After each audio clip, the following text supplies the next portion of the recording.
दोस्तों, ये 1936 का वर्ष था। उस वर्ष के ओलंपिक जर्मनी के बर्लिन शहर में हो रहे थे। वो जर्मनी जिस पर उस समय तानाशाह एडोल्फ हिटलर का राज था। ओलंपिक के लिए भारतीय हॉकी टीम के कप्तान ध्यानचंद बनाए गए थे। ध्यानचंद इससे पहले 1932 के लॉस एंजल्स और 1928 के एम्स्टर्डम ओलंपिक में भी भारतीय टीम में खेल चुके थे और टीम को स्वर्ण पदक जिता चुके थे। इन पदकों की बदौलत ध्यानचंद सेना में लांस नायक के पद तक पहुंच चुके थे। सूबेदार, लेफ्टिनेंट, कैप्टन और मेजर वे बाद में बने। जर्मनी की टीम ने इस ओलंपिक के लिए जबरदस्त तैयारी की थी। यह इससे पता चला जब ध्यानचंद की कप्तानी वाली और 2 बार की ओलंपिक विजेता भारतीय टीम अभ्यास मैच में जर्मनी से 1-4 से हार गई। इससे भारतीय टीम बहुत निराश हुई और जर्मनी का हौसला 7वें आसमान पर पहुंच गया। बहरहाल भारतीयों ने स्वयं को संभाला, रणनीति बदली और ओलंपिक के मैचों में हंगरी को 4-0 से, अमेरिका को 7-0 से और जापान को 9-0 से हराकर सेमीफाइनल में प्रवेश किया। सेमीफाइनल में ध्यानचंद और उनके साथियों ने फ्रांस को 10-0 से हराया। अब फाइनल जर्मनी के साथ था, जो भारत को अभ्यास मैच में हरा चुका था। हिटलर और जर्मनवासियों को पूरी उम्मीद थी कि उनकी टीम भारतीय टीम को हरा देगी। हिटलर ने इससे पहले भारतीय टीम यानी ध्यानचंद का कोई मैच नहीं देखा था। यदि बारिश से मैदान गीला होने के कारण फाइनल मैच स्थगित न हुआ होता तो हिटलर हॉकी के फाइनल मैच में भी नहीं होता। लेकिन एक बार स्थगित होने के बाद मैच ओलंपिक के अंतिम दिन मुख्य स्टेडियम में हुआ, जहां हिटलर भी मौजूद था। हालांकि भारतीय टीम का खेल देखकर वह हाफ टाइम में स्टेडियम से चला गया, क्योंकि वह जर्मनी की हार का गवाह नहीं बनना चाहता था। हालांकि बाद में उसे लौटना पड़ा। मेडल वितरण समारोह में शामिल होने के लिए वह लौट आया। यह बताते चलें कि भारतीय टीम दुनिया की उन कुछ टीमों में शामिल थी जिन्होंने हिटलर को नाजी सैल्यूट नहीं किया था। बाकी सभी टीम हिटलर के मौजूद होने पर उसे नाजी सैल्यूट करती थी। करीब 40,000 दर्शकों के बीच हुए फाइनल मैच में भारतीय टीम हाफ टाइम तक 1 गोल से आगे थी। इसके बाद जर्मनी की टीम बुरे बर्ताव पर उतर आई।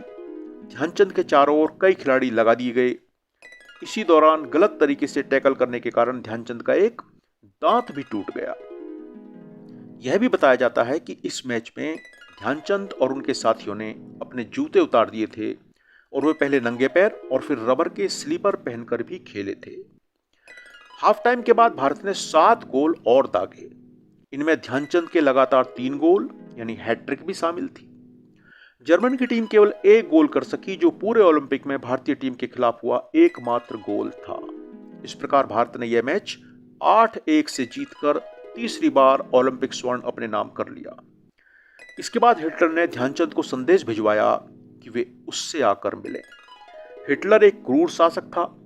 जर्मनी में यहूदियों के साथ बहुत बुरा सलूक हो रहा था। पूरी दुनिया हिटलर के नाम से डरती थी। ध्यानचंद ने भी यह सुन रखा था कि हिटलर अपने सामने ही लोगों को गोली से मरवा देता है। इसलिए जब ध्यानचंद को यह पता चला कि हिटलर उनसे मिलना चाहता है तो उनका शरीर जैसे सुन्न सा हो गया।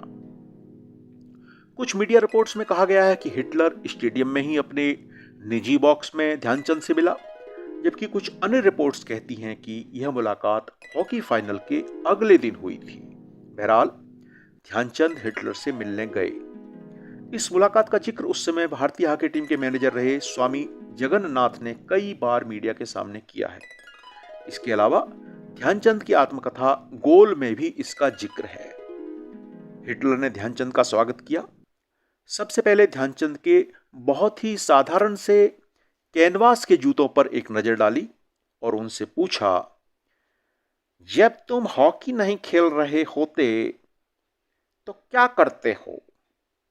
ध्यानचंद ने कहा, मैं भारतीय सेना में हूं।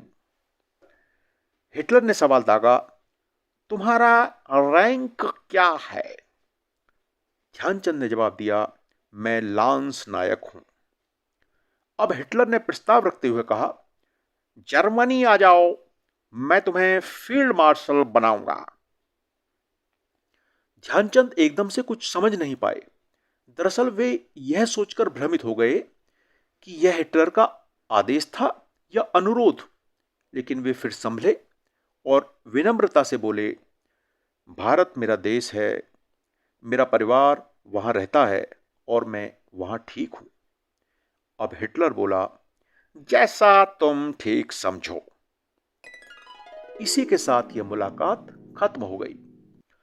उल्लेखनीय है कि हॉकी के जादूगर कहे गए ध्यानचंद का जन्म 29 अगस्त 1905 को इलाहाबाद, अब प्रयागराज है, वहां पर हुआ था। 5 फुट 7 इंच लंबे ध्यानचंद 1921 में सेना में भर्ती हुए और अपने जादुई खेल के बल पर मेजर के पद तक पहुंचे। 1928, 1932 और 1936 के ओलंपिक में उन्होंने भारतीय हॉकी टीम के लिए स्वर्ण पदक जीता। उन्होंने अपने खेल जीवन में 1000 से ज्यादा गोल किए। 1956 में उन्हें पद्म भूषण से सम्मानित किया गया। 3 दिसंबर 1979 को 74 वर्ष की आयु में दिल्ली में उनकी मृत्यु हो गई। उनके जन्म दिवस को भारत में राष्ट्रीय खेल दिवस के रूप में मनाया जाता है।